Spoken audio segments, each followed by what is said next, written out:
How many oops moments have you had in your career? Two? Three? Too many to count? I'd say all of us have had an oops moment, whether we'd like to admit it or not. One common oops moment is when our I/O voltages don't agree. For other oops moments, there may not be an easy fix. That doesn't involve a respin, a revised BOM, or something else not too pleasant. But for a mismatch of I/O voltages, it's an easy fix. Get yourself a voltage translator.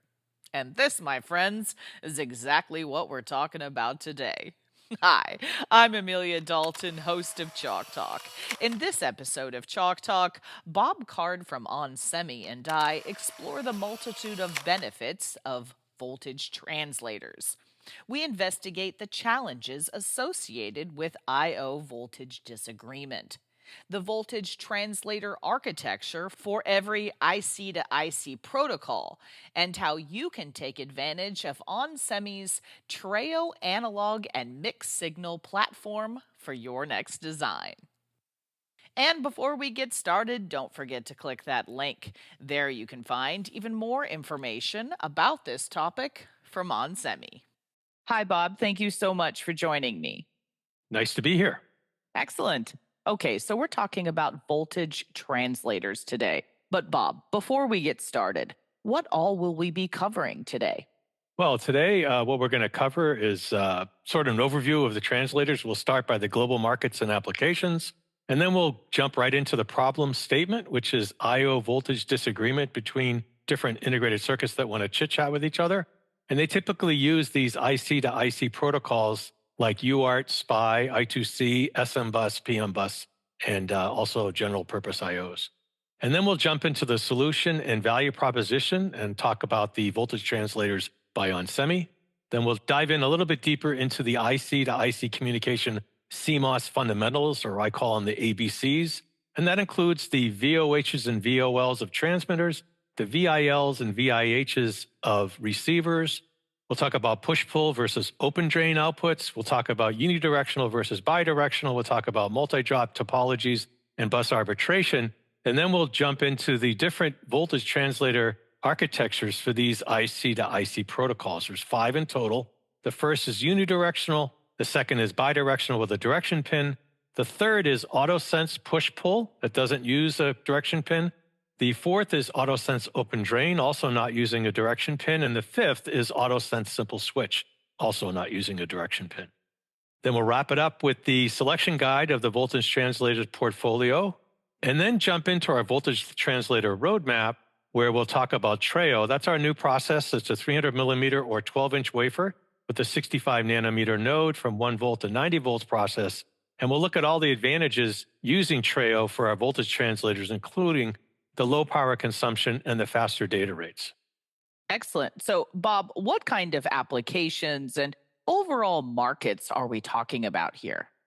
Well, it's really wide. So we have health and wellness. You'll find translators in Industry 4, video surveillance, artificial intelligence, specifically for point of load, using PMBus, aerospace and defense, IoT, machine vision, enterprise networking, and consumer electronics, to name a few.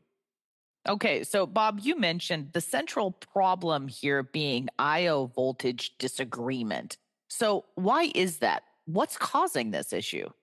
Well, if you look at the major market trends like AI, machine learning, cloud, industrial, and ADAS, and you have many of these products out there in the market like ASICs, system on chip, MCUs, CPUs, GPUs, FPGAs, and image sensors, ADCs, and sensors, there's this real push to have faster processing speeds, a higher number of cores or pixels, smaller process nodes, and all of this, basically lower power, which is all driving lower I/O voltages. So if you look on the right, when these ICs are lined up with each other and they need to have some sort of chip-to-chip communication, whether it's I2C, GPIO, SPI, SMBus, UART, or PMBus, these I/O voltages may not agree. And it's not just a matter of 2 chips. You may have a system-level board where there's 12 chips that need to chit-chat with each other at different capacities. So when these voltages don't agree, I call it an oops moment because, there's just a lot to think about when you're designing these products that have chips talking to each other. The system designer or architect may not catch the fact that a couple of the ICs that need to talk to each other, their I/O voltages may not agree. It happens quite often. Bob, can voltage translators help solve these oops moments? Yes, they really can. And they're actually quite an elegant solution. By putting the voltage translator in between, in this example, IC1 and IC2, which could be many different products, it's an elegant solution because it's very inexpensive compared to the alternatives. And the alternatives, you'd be redesigning IC1 or IC2, which, may not be too bad, but that could be $1 million endeavor. So a 10-cent voltage translator in between the two is an elegant solution to a problem that can be a showstopper. I do like to talk about the VOHs, VOLs, and VIHs and VILs of this problem with the I/O voltages not agreeing. And on the left bottom, you can see that there are data sheets. The translator section of the I/O structures will have VOLs and VOHs, as well as receivers will have VIL and VIHs. And the VOHs and the VOLs are nothing more than the datasheet minimum and maximum voltages that constitute a logic 1 or constitute a logic 0. And likewise, for the receiver on the bottom right of this slide, you have valid datasheet parameters VIL and VIH that register receiving a logic 1 or a logic 0. And so what I did is I take the VOHs and VOLs, VIHs and VILs, and I put them to scale. And you can see if you have a device 1 wanting to talk to device 2 in blue at 3.3 volts, you have a transmitter talking to a receiver. The VOLs are not going to have much of a problem going from the transmitter to the receiver. That distance could be an inch, or that distance between the transmitter and receiver could be 6 meters across a cable. So you can see the VIL has got a more relaxed minimums and maximums versus the VOL. And the same thing for the VIH versus the VOH. In other words, the VOH, those ones, as they go across the cables, especially at higher data rates, they can get attenuated. So there's some slop built into the VIH to say, I'll take a lower amplitude, assuming there's some sort of attenuation. And the same thing with 1.8 volt to 1.8 volt in red. But on the right, when you look at, for example, 3.3 volts in blue to 1.8 volts in light red, the logic zeros will probably be okay, but it's those logic ones that you're going to have issues with. You're going to drop bits because the receiver is looking at a different voltage range than the transmitter is shipping. And you could have an overvoltage event, and likewise going from 1.8 volt to 3.3 volts. So this just sort of illustrates where the failure really is to scale. You mentioned earlier that we were going to talk about IC to IC communication, CMOS fundamentals. So let's get into that. So typically for your chip-to-chip communication topologies in CMOS, you've got push-pull outputs on the left and open-drain outputs on the right. And your push-pull outputs on the left, the output stage will be a PMOS stacked on top of an NMOS, and its input will be some sort of internal signal. And so when you want to go high, which I've captured in red, the PMOS is turned on, the NMOS is turned off, and essentially that structure is sourcing current into the load, and the amplitude goes high and a nice sharp edge. And likewise, when the device wants to go low, then it will sink current into the device when the NMOS is turned on and the PMOS is turned off. So essentially you have an IOH sourcing current and IOL, which is current output low when you're going low, and you're sinking current. And both those currents are what we call strong, typically 6 to 24 milliamps. And these are normally used for UART, SPI, and general purpose IOs. On the right, for open drain outputs, it's a little bit different. The NMOS is still there for driving a 0, but instead of having a PMOS, you basically go tri-state when you want to drive a 1, a logic 1, and you need a pull-up voltage and a pull-up resistor or an RP. And so that IOH follows Ohm's law, which basically is the V pull-up voltage divided by the RP value, and the same thing for IOL. So the resulting IOLs and IOHs I've captured here can range from like 180 microamps to 3.3 milliamps, assuming 1K and 10K pull-ups with a 1.8 volt and a 3.3 volt pull-up voltage. So you can see they're typically a lot weaker than push-pull outputs, and they're very conducive to I2C, SMBus, PMBus, and GPIO because those protocols want to be a lighter power protocol in general, and they typically also are bidirectional, but more importantly, they're the topology or the output of choice for multi-drop solutions. So what about bidirectional communication? Right. Bidirectional is super important. And if you look on the left, For the push-pulls, you can have a I/O string that's an input only, you can have an I/O structure that's an output only, or you can have an I/O output where you basically have a transmitter and receiver, and you see that DIR pin, that's a direction control pin, and so when it's high, it may be a transmitter, and when it's low, it's a receiver. And likewise, on the right, the open drains can also support unidirectional or bidirectional. Now, when you consider bidirectional communication, you need to consider bus arbitration, especially for daisy chain and multi-drop solutions. And that's because you need some sort of mechanism to prevent collisions. You can't have devices colliding with each other. And so on the left, there's an example of push-pull IOs where you have the IO pin coming out of IC1, and it wants to chit-chat with a digital protocol with IC 2, 3, 4, and 5. But it's got separate chip select pins that will be asserted by IC1, and so only one device will be chatting on the bus at any one given time. And so that gives you bus arbitration preventing collisions.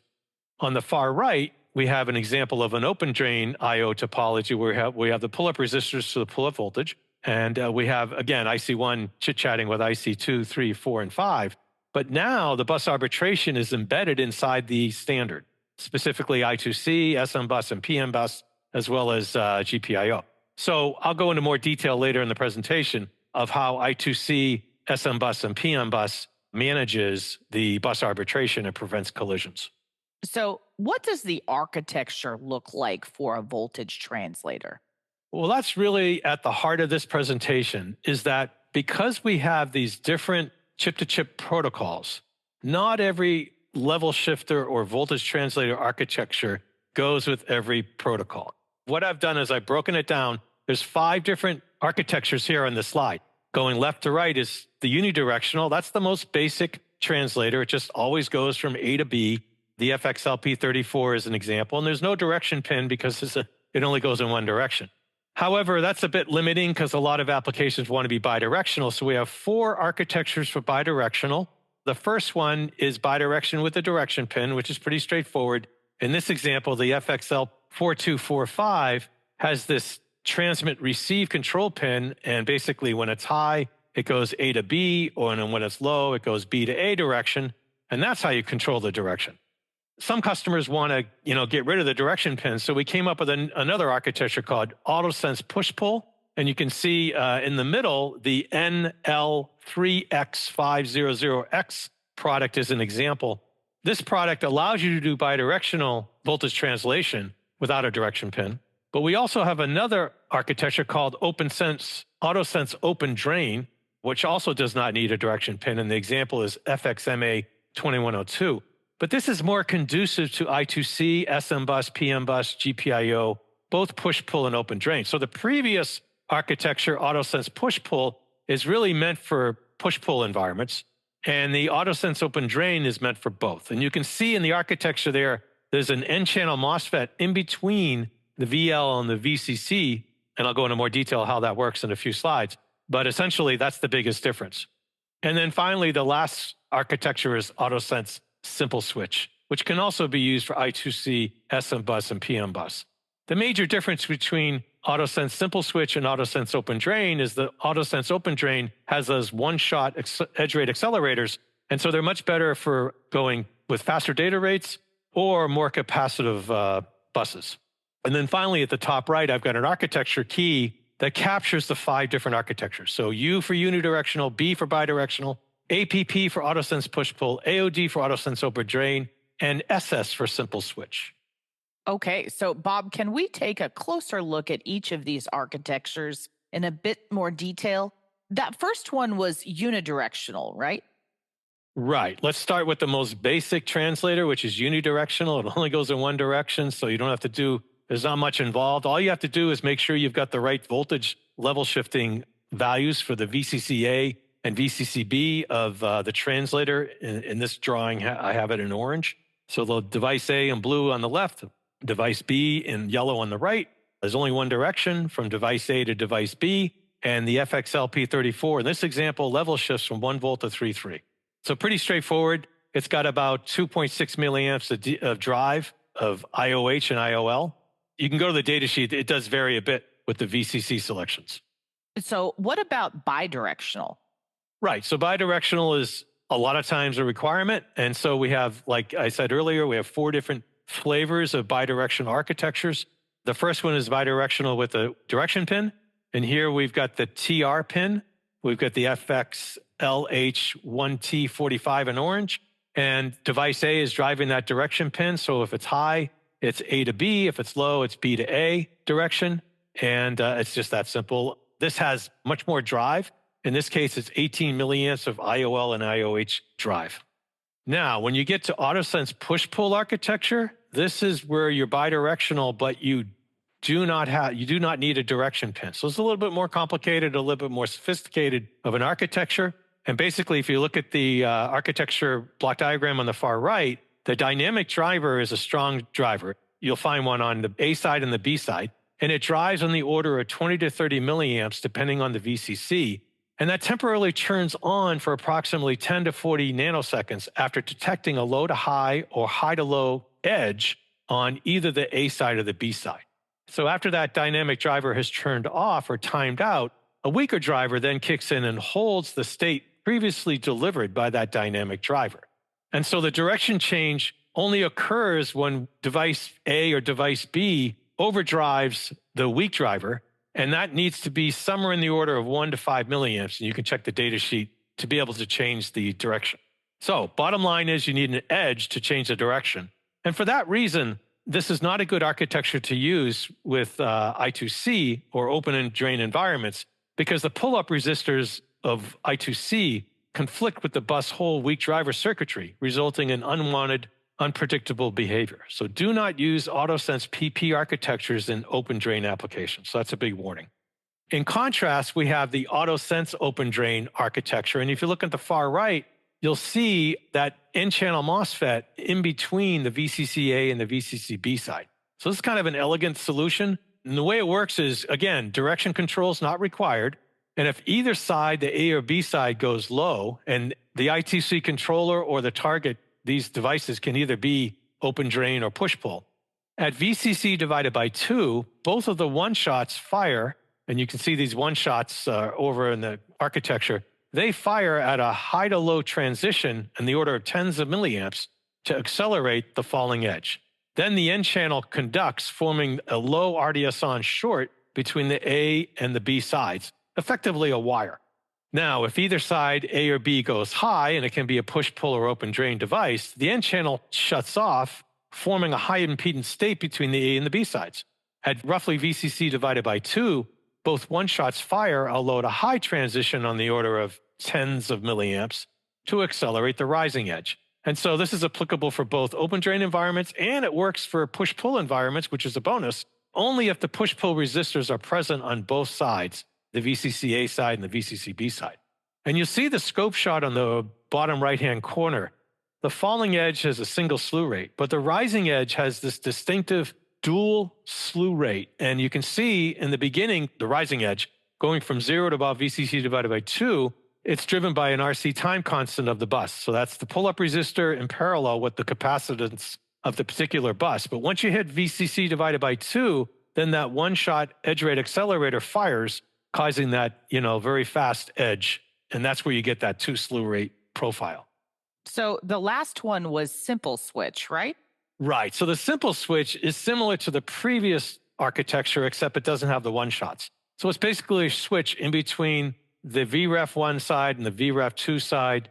It's a very basic, effective, and very nice voltage translator for I2C, SMBus, and PMBus. However, if you have fast data rates, or if you have larger capacitances, I recommend the previous architecture, the AOD or AutoSense open drain, because it has those one-shots, so it has faster edge rates. But this is a fine solution for lower capacitive, lower data rate applications. Okay, so we also need to talk about UART as well, right? Right. So there's a number of different chip-to-chip protocols, and we'll walk through them briefly. The first is the UART. It's one of the oldest. It's been around for decades. And basically you have, for IC1 and IC2, you have these 2 pins, a transmitter and receiver. Transmit goes to the receiver. Receiver goes to transmit. You've got serial to parallel shift registers and parallel to serial shift registers in each one. And they're asynchronous. There's no clock signal to synchronize the data communication, but they can go off and transmit and receive data to one another. Their I/O structures are push-pull. It's 2 bits and it's unidirectional. And the data rates are 9.6 kilobits per second up to 1.5 megabits per second. So, what kind of options do we have for UART voltage translators? Basically, 3 options that I've captured here. We have unidirectional, AutoSense push-pull, and AutoSense open drain. And what I've done is I've captured, I think, maybe 8 or 9 of our devices in this table, recommended options, with a couple of columns giving the number of channels, whether it's industrial or automotive, the architecture type, and the voltage level translating, and the packaging and the budgetary pricing. So the budgetary pricing is what we put on our website. It's very small volume pricing. And you can see what the boxes I've captured, your best bang for your buck. You can use one FXLA 102, one FXMAR 2102, or you could use 2 FXLP 34s in the middle there. And that's your best bang for your buck at 6 cents a piece. You're looking at 12 cents. And so if we look at the block diagram here, you can see that the voltage translator example, I've got 2 FXLP 34s, unidirectionals, between device A and device B. And this would be a case where the level shifting was somewhere between 1 volt and 3.3 volts. Bob, we also need to talk about I2C as well, right? Yeah, really, in my experience, the 2 major protocols for chip-to-chip communication are I2C and SPI. But anyway, I2C, yes, it's a very important chip-to-chip protocol. It's a multi-job protocol. You have up on the top left, there's a controller. And then there's also, in this example, 4 targets, target 1, 2, 3, and 4. You can have more than that. The maximum number of targets, there's really no maximum. It's up to 400 picofarad is the max bus capacitance for I2C. And in between the 2 devices, you have SCL and SDA. SCL is the serial clock. SDA is the data line. They go up to our pull-up resistors, they're open drain environments. Basically, the way it works is the controller is in charge of shipping the clock or transmitting the clock, and the controller and whatever target's addressed is in charge of driving the SDA line. So the very first thing that happens, this is an example of a typical data transfer, is you'll have a start condition where SDA goes from a high to a low while SCL is high. The controller asserts the SCL clock. It'll assert 7 clocks. And in those 7 clocks on the data lines, it'll put out a unique address. And so each one of these targets has an internal target address that should not conflict with any of the other targets on an I2C bus segment. And so in this case, I've got a green check for target number 3. I'm just saying, in the first 7 clocks, the controller addresses target 3. And then the 8th clock, it asserts the read-write bit, either low or high. And then right after that, the target then on clock 9 takes the SDA pin and pulls it low if it acknowledges receiving the address and the read-write bit. And that tells the controller that the target's out there, it's alive, it's acknowledging the transfer. But more importantly, from a translator point of view, on the SDA line, the direction's changed. From clocks 1 through 8, the direction is from the controller to the target. Clock 9, the direction for SDA is from the target back to the controller. So getting back to the next transfer, is the controller will assert 8 bits. And I'm showing an example where it puts out another 8 clocks, and that asserts data. And I'm saying it's going to be a write register 1A. It could be anything. That's just an example. And then the read-write bit is asserted. And then the target acknowledges again on the clock 9. And then the controller will assert another 8 bits, and this may be saying, I want to write a hex 55 to register 1A, and then the target asserts ACK a 3rd time in yellow.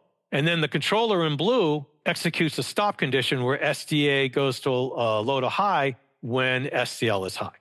The key thing to remember here is, with respect to translators, is that, as I mentioned before, if that read-write bit during clock 8 is a low, when the target pulls SDA low to acknowledge, the direction has to change going through the translator without there being an edge. And that means you can only use the AutoSense open drain architecture for that. And that's really why this architecture is meant for I2C versus the push-pull architecture. So, Bob, what kind of translator options do we have with I2C? onsemi has a ton of options for voltage translation of I2C. It breaks down into 2 architectures. There's AOD and simple switch. I've got some recommended options in this table here. And in the boxes, I've captured the best bang for your buck, and it's on the order of 4.5 cents to 6.5 cents per channel. And then if I go to the next slide, I've got an example of a voltage translator, the FX-MA2102, level shifting from 1.65 to 5.5 volts with an I2C controller on the left and an I2C target on the right. And below that, I've got the FX-MAR2102. And the only difference there is that the bottom device with the R integrates the pull-up resistors. They happen to be 10K resistors. That's a way you can use the R2102 to save on the expense of those resistors. So, Bob, how does I2C compare with SMBus or PMBus? Right. So SMBus, or System Management Bus, is basically a derivative of I2C, and Power Management Bus is an extension of SMBus. And they have some subtle differences that I've captured in these 4 columns in this table. The attribute in the first column, I2C in the second column, SMBus in the third column, and PMBus in the fourth column. But the bottom line is all 3 protocols share the same physical layer and therefore the same voltage translator. So it's a moot point with respect to the translators on whether it's I2C, SMBus, or PMBus. Okay, so let's also talk about SPI a bit as well. SPI is a very, very popular chip-to-chip protocol. It's synchronous, so the data communication can be synchronized by the controller with the SCK pin. It is full duplex, and the data rates can range from 1 to 20 megabits per second typical, so it goes much faster than I2C. However, you pay a price for that because you have to have separate chip select pins to control which peripheral is chatting on the bus at any one time. So the bus arbitration is maintained or managed by those chip select pins. The pins you have is the Pico pin, which is peripheral in, controller out, the Pokey pin, which is peripheral out, controller in, the CS pin, which is chip select, and the SCK, which is the serial clock controller. And these are 4-channel push-pull I/O structures and unidirectional. So, what kind of options do we have here? Plenty of options with onsemi. We offer 3 different architectures: unidirectional, AutoSense push-pull, or AutoSense open drain. And I've captured a number of products that we recommend. And then I've also captured in boxes what are the best bang for your buck for anywhere from 4 to 5 cents per channel. And so right here in the next slide, I have a block diagram of a SPI voltage translator example using the FXLA104. It's level shifting or voltage translating device A SPI controller to device B SPI peripheral with all the pins from a 1.1 volt rail to a 3.6 volt rail. So, Bob, walk me through how all of these voltage translators fit together. Right. So what I've got in the next 2 slides is all 49 of onsemi's voltage translators sliced and diced on these 2 tables, where the first column is the item, the second column is the product name, the third column is the market, whether it's industrial or automotive. The fourth column is the number of channels, and the fifth and sixth columns are the architecture key in light red and the application, the chip-to-chip IC application or protocol in blue, followed by the next 2 columns that are the minimum and maximum voltages translations that it supports. And then the next column is the package type, and the final column is the budgetary pricing. So if you look at these 2 tables, it gives you basically the products sliced and diced per this whole presentation of breaking down the different architectures for the different chip-to-chip protocols. Okay, so Bob, you also mentioned the new Treo platform earlier. So can we also chat about that? I'd love to. And this is really exciting new innovation with onsemi. In November of 2024, we announced Treo. And some of our earlier soon-to-be released devices will be with the translator. And Treo is a 300 millimeter fab, which is a 12-inch wafer, onshore in East Fishkill, New York. It's built on leading 65 nanometer node, which is a very advanced node, and also supports 1 to 90 volts. So it's very, very rare that you see a platform that has such a wide voltage range with also such a small process node on 300 millimeters. So a really great platform. So what kind of advantages are we talking about with Treo? What we did is we took one of our existing translator products. It's called the NL3V. And you can see on this plot where on the x-axis it shows NL3V, we captured the IN performance, the IOP performance, the IOZ performance, ICCA and ICCB performance, or really I should say the limits that we put in the data sheets for the worst case current flow. And you can see for the NL3V, IN, IOF, and IOZ had 5 microamp limits, and ICCA and ICCB had 10 microamp limits. Then we took that design and we fabbed it on the Treo platform, and you can see the limits went down to 1 microamp for all 5 parameters. So what I did is I took the characterization data of the products that we put on the Treo platform for this particular translator, and I captured the mean plus 3 sigma at 3 different temperatures for these parameters. And I plotted that, and you can see the I off at 125 degrees C, the blue bar, is less than 50 nanoamps. And the ICCB and the ICCA, worst case temperature, 125 degrees C, is less than 250 nanoamps. So this is well below a microamp. So this is what customers should expect to see in their applications. It's really exciting. A whole paradigm shift in lower power consumption for our translators. And it also is not just the lower power consumption, but I have on this next slide, this translator was a 1 volt to 3.6 volt translator. When we put it on Treo, it actually works down to 0.9 volts, and it goes up to 400 megabits per second when the previous device was closer to 250 megabits per second. So it goes lower power, wider translator range, and faster data rates. Okay, so Bob, can you give us an example of what Treo would look like in a real world application? Well, right. If you look at this gigabit Ethernet application where you have the serializers and deserializers, or the SerDes, are driving the full duplex 1 gigabit Ethernet across, probably Cat5 cable, that's a 3.3 volt voltage domain. However, the SoC or FPGAs on either the far left or the far right are in the 1.8 volt domain. So you need voltage translators to level shift from 1.8 to 3.3 on both sides. And for the data lines, you need to go 250 megabits per second for each lane. And because our Treo device has no problem doing 400 megabits per second, we crush this, and we have excellent signal integrity for this application. Bob, what does the future look like for onsemi's voltage translators? The future for onsemi's voltage translators is very bright. In this slide here, I've sliced and diced it based on 5 volts versus 3 volts. Everything in orange is in production. Everything in teal is in development. And everything in charcoal, we're doing it in the future. In the 3 volt section in teal, you can see the blue box. There's 4 devices that begin with T30. That's our new prefix that signifies the Treo products. And we have 4 devices that are coming out that are releasing in Q3 of 2025. We do have samples available. And then beyond the blue box, we have some other devices in teal that we're also releasing in 5 volts and 3 volts, and also down to 1.2 and 1.8 volts for an I2C product, which is a new protocol. And then finally, more out into the future. So a lot of new exciting products. Treo is a big part of the story, but we're also doing some other products in different processes as well. Excellent. Well, Bob, I think that's all I have time for today. Thank you so much for joining me. Well, thank you very much for having me one more time. I appreciate it. And before we go, you didn't forget to click that link, did you?